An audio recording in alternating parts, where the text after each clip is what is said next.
Hello guys, കുറച്ച് പേര് എൻ്റെ വീഡിയോയ്ക്കൊക്കെ കമന്റ് ഇട്ട് ചോദിച്ചിട്ടുണ്ടായിരുന്നു കുവൈറ്റിന് ഡേറ്റ ഫ്ലോ സ്റ്റാർട്ട് ചെയ്തിട്ടുണ്ടോന്ന്. അപ്പം കുവൈറ്റിന് ഡേറ്റ ഫ്ലോ ഈ അടുത്തായിട്ട് സ്റ്റാർട്ട് ചെയ്തിട്ടുണ്ട്. അതിന് പറയുന്നത് ക്വാഡ്രാബെ എന്നാണ്. അതായത് നമ്മൾ നാട്ടിൽ നിന്ന് ഈ ക്വാഡ്രാബെ ഇനി കംപ്ലീറ്റ് ചെയ്തിട്ട് മാത്രമേ ഉള്ളൂ നമുക്ക് കയറി വരാൻ പറ്റുള്ളൂ. ഞാനിപ്പോൾ കുവൈറ്റിൽ വന്നിട്ട് ഏകദേശം 1 ഇയർ ആയിട്ടുണ്ട്. അപ്പം നമുക്ക് ഈ റീസെന്റ് ആണ് ക്വാഡ്രാബെ കഴിഞ്ഞത്. നമ്മൾ ഇവിടെ നിന്നാണ് അതിന്റെ എല്ലാം ചെയ്തത്. അപ്പം ക്വാഡ്രാബെ എന്ന് പറഞ്ഞാൽ ലൈക്ക് നമ്മൾ ഡേറ്റ ഫ്ലോ അല്ലെങ്കിൽ ഡേറ്റ ചെക്ക് ഒക്കെ എങ്ങനെയാണോ ചെയ്യുന്നത് അതുപോലെ തന്നെയാണ്. ഇപ്പോൾ ക്വാഡ്രാബെക്ക് മെയിൻലി 2 സർട്ടിഫിക്കറ്റ് ആണ് വെരിഫിക്കേഷന് പോകുന്നത്. യൂണിവേഴ്സിറ്റി അതുപോലെ തന്നെ കറണ്ട് നമ്മൾ ലാസ്റ്റ് ഇയർ നമുക്ക് എക്സ്പീരിയൻസ് എവിടെയാണോ ആ ഹോസ്പിറ്റലിലേക്കുമാണ് വെരിഫിക്കേഷൻ പോകുന്നത്.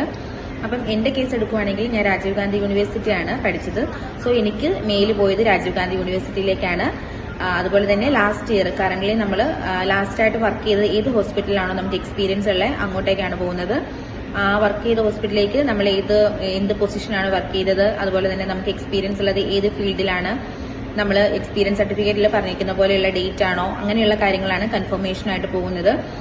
യൂഷ്വലി അതിനൊരു 3 to 4 വീക്സ് ആണ് കംപ്ലീറ്റ് ആയിട്ട് എടുക്കുന്നത്. കാരണം അത് ഡിപ്പെൻസ് ആണ് ഓരോ യൂണിവേഴ്സിറ്റിയിലും.